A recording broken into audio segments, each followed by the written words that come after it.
be a little bit descriptive here. So the World Health Organization published a 60-page document in 2010, Standards for Sexuality Education in Europe, a framework for policymakers, educational and health authorities and specialists. So this is the document that is advising the Irish government, and the Irish government, by both the UN and the World Health Organization, are being pressured to carry this out. So on page 38 of this document, they outline what should be taught to children in the 0 to 4 age group. Now prepare to be disturbed. Children from 0 to 4, according to the World Health Organization under the heading Sexuality, should be given information about enjoyment and pleasure when touching one's own body, early childhood masturbation, discovery of own body and own genitals, the fact that enjoyment of physical closeness is a normal part of everyone's life, tenderness and physical closeness as an expression of love and affection. Now it should be astonishing that this document, which amounts to a charter for paedophiles, has been published by such an influential organisation. In any civilised society, the authors of this document would be behind bars because they represent a danger to children. It is extremely perverse for any adult to speak to children under the age of 4 about masturbation. And anybody who has children, you know what you would do if you found out that an adult was speaking in such a way. Now there are those who say that this part of the guidelines will not be implemented, as if that makes everything okay. So Catholic parents need to be aware this is the direction that relationships and sexuality education is heading on the global stage, not just in Ireland. Catholic parents who uphold Catholic teaching on human sexuality also need to be aware that we are in the minority.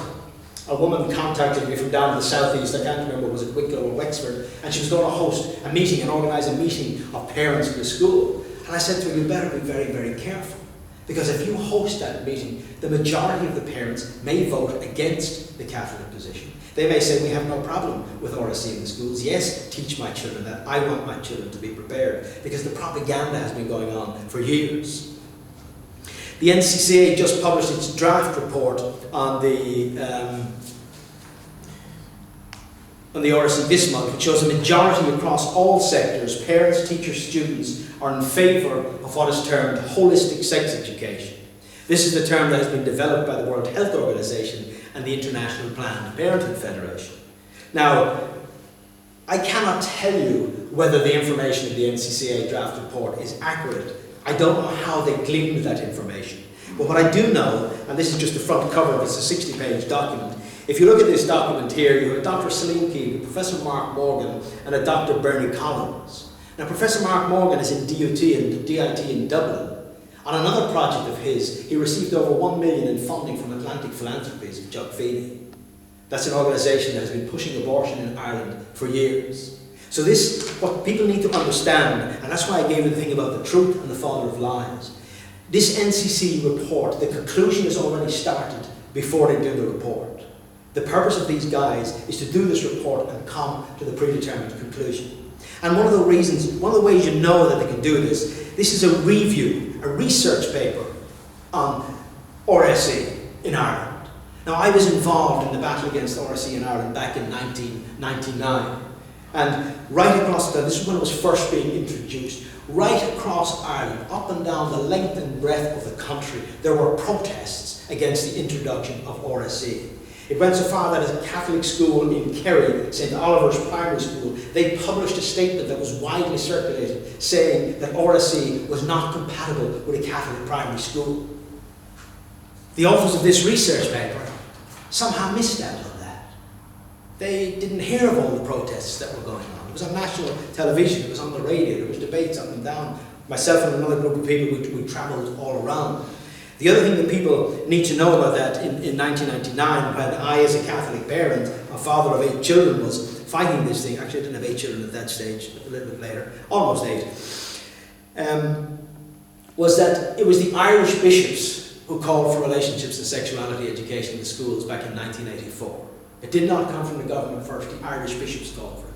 And in our campaign against RSE, the Catholic parents, we were actually undermined by the position of the Irish bishops. The Irish bishops worked in collusion with the government to introduce RSE into the dreadful Alive O programme. And the Alive O programme, produced by the Irish bishops, has cost and has destroyed the faith of hundreds of thousands of Irish children. And most of the parents didn't realise it. And one of the things you'll see both in the government papers and in the church papers, they talk about parents are the primary educators of children. But back in 1999, when this was going on, the RSE programme was developed. The Minister at the time for Education was Neil Branagh. The RSE programme was developed. The teachers were trained in the RSE programme. Then they started introducing it into the schools. Parents like myself, and I wasn't alone, loads of us around the country protested. And only then did they produce a document for the parents. And it was one of these glossy brochures with smiling children and nice things to say, oh, everything is all right. Well, that's what it was. And then, as I say, the Alive O programme came in. And at that time, I was at a meeting. One day I was walking through the grounds of the cathedral in Sligo, and I, just out of the blue, bumped into the bishop. And I had been writing to the bishop about my concerns, and he said to me, he said, John, we have the solution. This new Alive O programme. This is going to fix it all. I thought, that's great, I can't wait to see this programme. 2 days after that, I met a teacher in the diocese. And he informed me that there was a meeting. Now, I can't remember how many people were at the meeting. It was either 16 or 17. But of the people, and these were all teachers, and I think they might have been all principals, school principals in the diocese. And of those people, he informed me, he said, John, all bar one of the teachers had problems with the Alive O programme. And basically, they weren't listened to. And we now see the fruits of the Alive O programme. If you look at the voters in the 18 to 24 cohort in the abortion referendum, 86% of them, mostly educated in Catholic schools, voted in favour of abortion. So Catholic children are being put at risk by those who promote holistic sex education.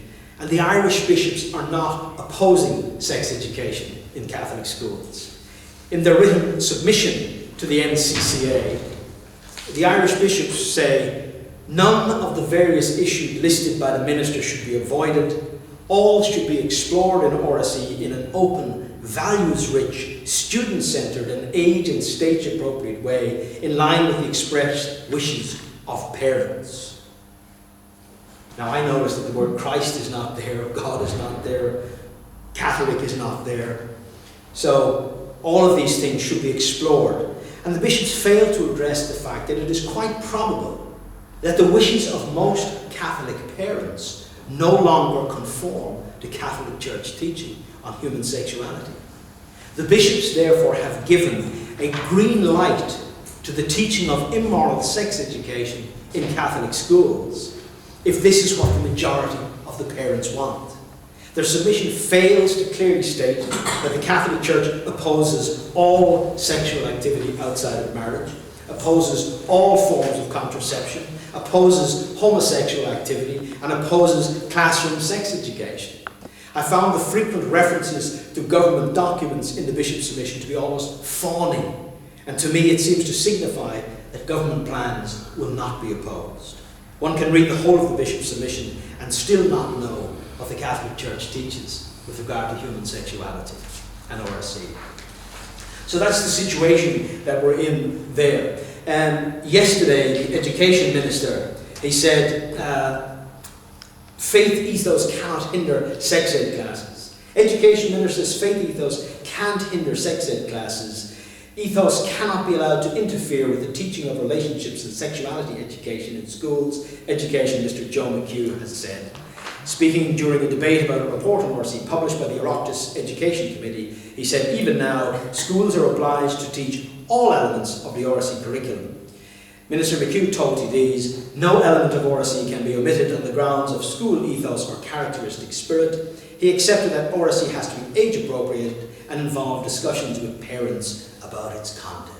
Now, as I said in one of my other articles, you don't discuss anything about my children with me unless you first come to me and ask for my permission. And I don't have to give you that permission. I can say, sorry, no, you are not going to talk with this about my children, and I don't have to do it. Does anybody know who Tom O'Carroll is? That name ring any bells to anybody? I'm so glad. Tom O'Carroll is the founder of a movement called PIE, P-I-E, the paedophile information exchange. And he says that he has, and his support from the LGBT pioneers like Richard Green, he says that paedophilia is an orientation like gay or straight, and thus there are no moral grounds for preventing people like him from finding sexual fulfillment. I am not interested in why I am a paedophile, he wrote, any more than others are interested in why they are normal. And in mentioning that, you begin to see the sinister element of the new RSE program according to the World Health Organization. You're teaching young children about self-pleasure in their bodies from the age from 0 to 4, from 4 to 6, that continues. They're told that pleasurable feelings, good feelings, bad feelings, if something feels good, it's good. And then that's the direction that this is going in. It's basically, you're looking at a charter for paedophiles to actually land. And people say, oh, you know, you're a bit over the top there, that's conspiracy theory, etc., etc., etc. The American Psychological Association, they no longer talk about paedophilia, they talk about minor attracted persons. And it's been reclassified as a sexual orientation. But they didn't reclassify it as a sexual orientation until certain pieces of legislation were in place. One of those pieces of legislation in many countries is that it is illegal to discriminate against somebody based on their sexual orientation. So you cannot discriminate against a paedophile based on the sexual orientation. If he wants to be involved in the Boy Scouts, if he wants to teach in a child's school, you cannot discriminate against him and say, sorry, you can't teach him, because that's his sexual orientation. In Holland, I just came across a video recently of, there's a psychologist in Holland. She does work for the Dutch government in the whole area of paedophiles and sex abusers. And she advises these days on, she also counsels these sex abusers.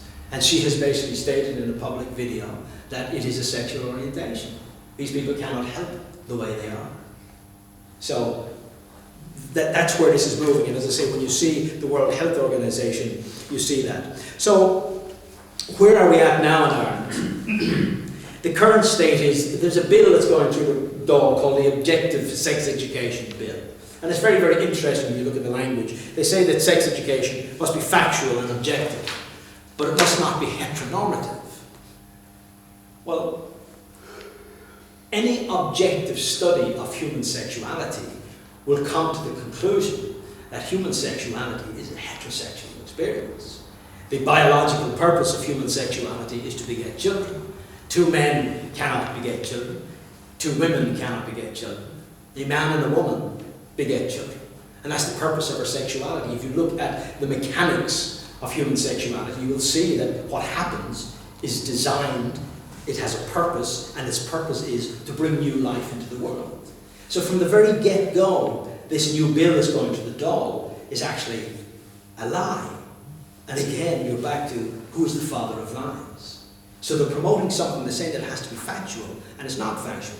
They say that it must not be heteronormative.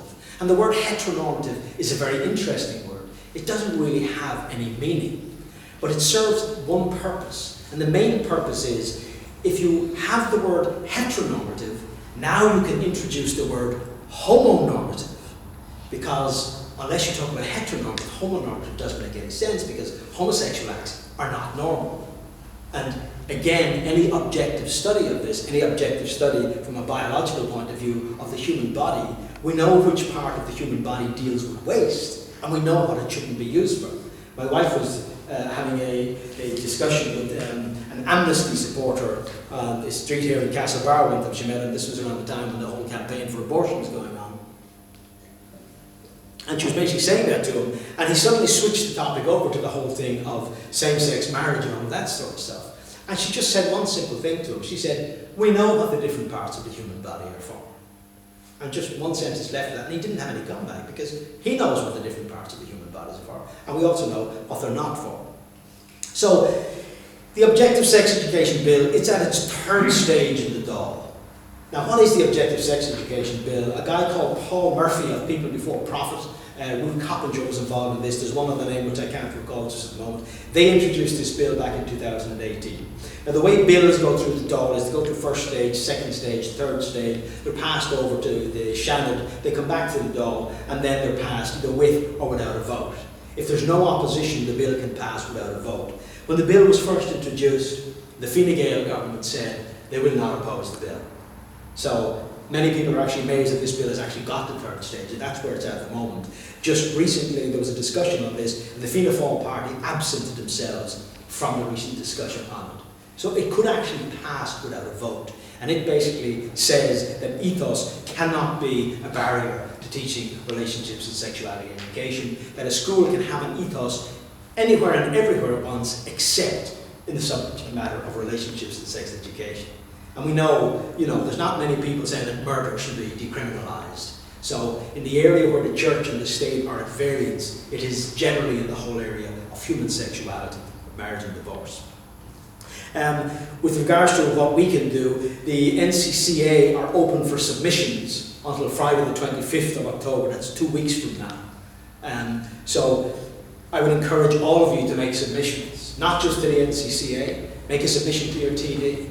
And I would also say to you, if you have children in schools, write to your parish priest if it's a Catholic school, write to your bishop as well. The more noise that's made on this issue, the more likely we are to get opposition to it, or to this bill. But the other thing about this objective sex education bill, and when you know how politics works, it's very, very convenient for the government to have this bill going through from a party like People Before Profit.